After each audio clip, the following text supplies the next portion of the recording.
Watching Sinn Féin, it is like politics for slow learners sometimes. A detestable remark from none other than the leader of this country, Leo Varadkar, on Taoiseach using derogatory language to denigrate the opposition and those who would vote for them, while insulting those with learning difficulties and disabilities. Utterly shameful, but then, are we surprised? It's certainly no surprise to me to hear Leo Varadkar making such a crass remark. If there is but one area where Leo has been consistent, it's his ability to cause offence. So not surprising, but still vile and disgusting and language not fit for a leader.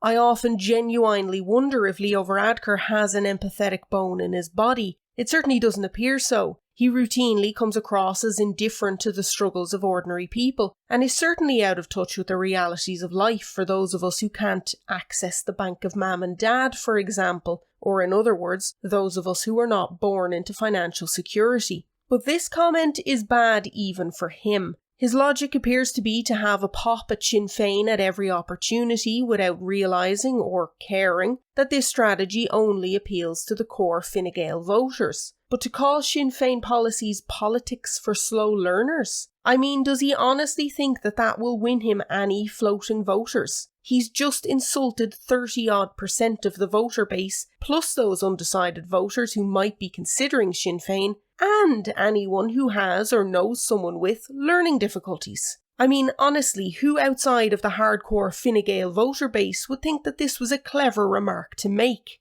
Wait, no, let me rephrase that. Who other than Leo himself thought that was a clever remark to make? Because, I mean, surely even Fine Gael's core voter base would be repulsed by this too.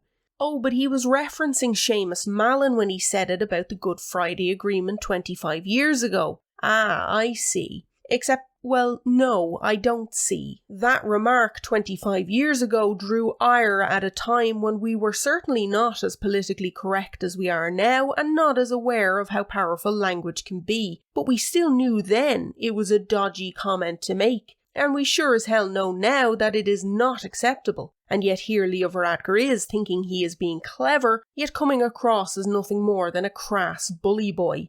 Empathy of a teaspoon.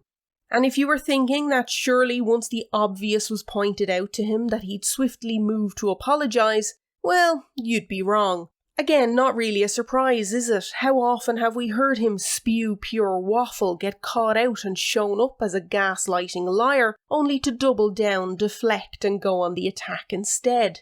But he was, in fact, offered an opportunity to be a decent human being and acknowledge the offence he caused and apologise. And what did he do? See for yourself. Deputy Pauline Tully, please. Taoiseach, a few days ago you made a comment about my party's policies where you used the term slow learners. Now, I don't care what you think about my party policies. In fact, I'd be worried and wondering where we were going wrong if you agreed with them. But I do care about your choice of words because you have caused deep upset to disabled people, especially those with intellectual disabilities. And language is important. I mean, some words are not appropriate, whether it's in relation to disability or sexual orientation or race or colour. And it's not good enough to say you were paraphrasing what somebody else had said. I mean, one woman contacted me to say those words were used to her about her baby daughter 42 years ago. Her daughter has a severe physical and intellectual disability and her life has not been easy, and you reduced her to tears. Thank you, Deputy. She just felt for the head of government to utter words like that was totally inappropriate. Thank you, Deputy. So can you apologise to people with intellectual disabilities for your choice of words?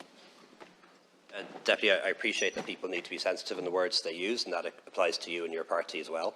And I hope you'll reflect on that, given the many things you've said in the past, particularly in relation to victims of violence. I'm happy to clarify that was not a reference to disability in any way. And I'm very happy to clarify that for anyone who may have thought so. It was a quote from Seamus Mallon from 25 years ago. Thank you, Taoiseach.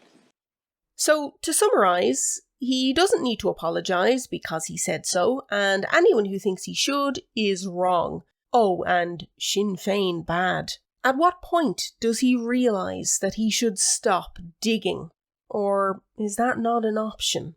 And let's not forget, this is the man who made a mountain out of a molehill when Michael Healy-Rae accused Varadkar of looking down his nose at him and saying, "Off you go with the airy fairies and we'll see what good it will do you." Healy-Rae was basically telling him he has notions of grandeur, And yet Leo instantly jumped to the victim card to try to portray the remark as something it was not. The man really has no morals, it would seem. There is no low he won't sink to. This is the leader of the party who feels that they are the only responsible party in Dáil Éireann, the only party mature enough to handle the public finances, the only safe pair of hands. And yet time and time again Leo Varadkar shows himself up to be a petty, immature, infantile man who is prone to outbursts and letting the mask slip. The sooner he and his ilk are voted out of government, the better. After all, when someone shows you who they are, believe them the first time. And Leo Varadkar has shown us who he truly is time and time and time again. We need a leader with empathy and respect for the people that they have been tasked with leading. Thanks for joining me today. You know the drill. Like, share, subscribe, hit that bell icon to be notified of new content. You can also follow me on Twitter for real-time reactions. Until next time, slán go fóill.